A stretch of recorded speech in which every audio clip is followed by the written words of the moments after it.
Nous allons continuer donc sur notre chapitre des données de base sur la création du plan comptable. Donc nous avons vu le plan comptable de référence. Cette fois-ci, on va voir ce qu'on appelle le plan comptable libéral. Alors, on va voir deux tutoriels sur le plan comptable libéral. On va voir donc pour les utilisateurs qui sont en mode dépenses-recettes et on verra les utilisateurs ensuite pour qui sont en mode créance-dette. On va commencer donc pour le plan comptable libéral en mode dépenses-recettes. Donc en fait, quand on est en mode dépenses-recettes, on a donc pas de compte qu'on appelle auxiliaire, c'est-à-dire les comptes fournisseurs et clients, puisque donc la particularité quand on est en mode dépenses-recettes, on fait tout avec ce qu'on appelle un journal de trésorerie.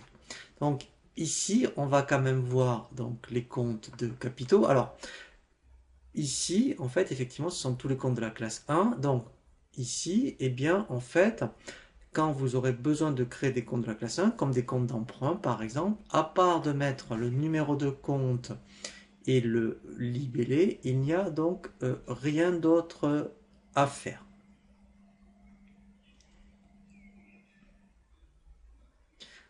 Voilà, c'est la seule particularité. Donc vous mettrez le numéro de compte et le libellé du compte. Ensuite, on a ce qu'on appelle les comptes de la classe 2. Les comptes de la classe 2, c'est ce qu'on appelle les immobilisations. Donc là, les immobilisations, c'est donc quand on a un achat, mais qui est supérieur à 500 € hors taxe et qui est destiné au fonctionnement de l'entreprise, comme un ordinateur par exemple, ou bien du mobilier de bureau par exemple, voire une voiture de société ou de tourisme. Et bien, ça sera, vous voyez ici, un compte de la classe 2. Et là, même principe, en fait, il n'y a aucune particularité sur la création du compte puisque vous mettrez le numéro de compte et l'intitulé. Ensuite, donc, on peut très bien, alors, ici avoir donc du stock, pourquoi pas. Donc là, normalement, effectivement, quand on est en mode dépense-recette, donc c'est quand on est aux encaissements, donc là, c'est toute la prestation de service. Donc là, normalement, vous voyez, c'est pour ça que c'est vide, hein, et il n'y a rien. On reverra cette partie plutôt quand on est en mode créance-dette. Donc, fournisseur et client, quand on est en mode dépense-recette, je n'en parle pas. Et ensuite, il y a ce qu'on appelle les autres tiers. Donc là, c'est très important. Ce sont donc tous les autres comptes de la classe 4. Donc là, par exemple, les comptes sociaux. Donc quand vos charges sociales, hein, vous allez avoir des organismes sociaux. Donc là, en fait, même principe. Alors, il y a une petite particularité. Donc, on met le numéro de compte, le libellé, et moi, je vous le conseille fortement, c'est d'autoriser ce qu'on appelle le lettrage. Alors, on verra ce que c'est cette notion de lettrage, hein. C'est quand on règle, par exemple, les charges sociales, on pointe le règlement avec le compte donc de charges sociales. Pareil pour la TVA. Donc, moi, je vous conseille de le cocher. Et effectivement, donc ici, alors si vous êtes en création, je vais taper TVA. Je vous conseille fortement d'utiliser, vous voyez, les comptes qui sont proposés par EBP. Pourquoi? Parce que ici, tout est préparamétré. Et quand je parle de préparamétrage, c'est cette partie-là qui est un peu compliquée. Bien là, au moins, c'est tout fait. Donc ça, je vous conseille de les utiliser. Si vous êtes effectivement en reprise de comptabilité, vous avez votre propre plan comptable, en fait, pour ne pas vous tromper dans cette partie-là, moi je vous conseille, en fait, de dupliquer le compte. Voilà. Et ici, vous ne mettrez que votre numéro de compte, mais cette partie-là, voyez, sera bien faite. Hein, donc, il vaut mieux. Pourquoi? Parce que ici, effectivement, je dirais avec l'expérience, c'est source d'erreur et malheureusement, après, ça a des incidences sur la déclaration donc, de TVA. Et bien sûr, alors, quand je dis que ici il faut cocher les comptes de la classe 4, pour la TVA, le seul que je vous conseille donc de cocher pour le lettrage, c'est ce qu'on appelle, alors ici je vais taper les premiers donc comptes, c'est ce qu'on appelle la TVA décaissée. La TVA décaissée, c'est quand vous payez de la TVA.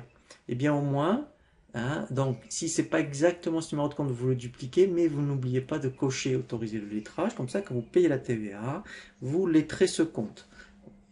Voilà, donc c'est vraiment enfin, je dirais un confort, hein, donc de pouvoir bien effectivement activer ce lettrage sur autre chose dans les comptes de la cascade que les clients et fournisseurs.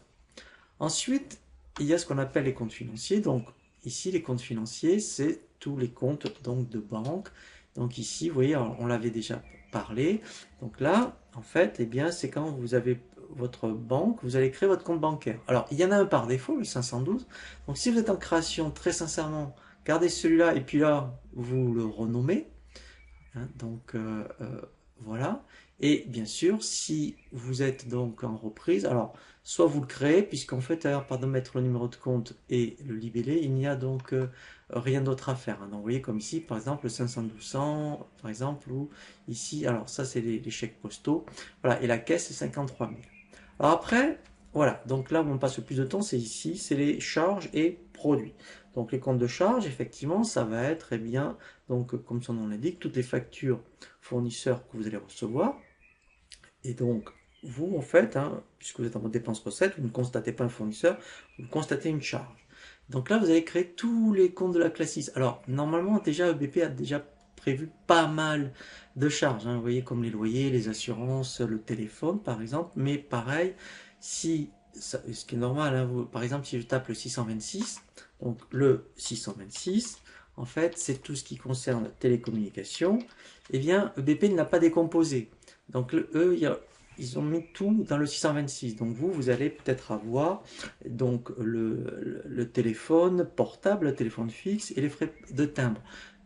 Alors, on va prendre un exemple, comme ça on va l'utiliser dans la formation après dans la saisie. Par exemple, celui-ci, on va dire que le 626, on va l'utiliser pour donc les frais de timbre. Donc ici, je vais mettre frais postaux. Alors timbre ou autre chose, hein, les frais de chronopost par exemple.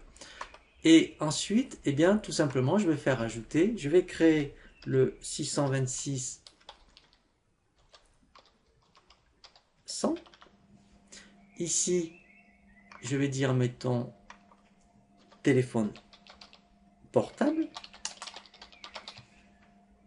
Et je fais enregistrer nouveau. Et je vais distinguer le 626 200 pour tout ce qui va concerner ici, donc, bien, la ligne fixe. Donc là, je vais mettre, mettons, ligne fixe téléphone. Voilà. Donc vous allez personnaliser votre plan comptable au niveau des charges. Et même principe pour les produits. Donc là, ça va être toute votre partie vente. Donc là, bien sûr, c'est en fonction de votre activité. Si vous êtes dans le négoce, vous aurez de la marchandise. Donc là, après, ça sera des biens. Et si vous êtes en prestation de service, ça sera du 706. Donc là, pareil, bien, il y en a un de proposé. Donc là, après, bien, après, ce qui est intéressant, c'est de le détailler un tout petit peu. Par exemple, moi, je fais la formation sur BP, sur Sage ou sur Ciel, ou la comptabilité. Eh bien, ici, moi, je distingue 4 706 en fonction de mon activité. Comme ça, moi, ça me permet de voir après mon chiffre d'affaires en fonction je dirais, des prestations donc proposées.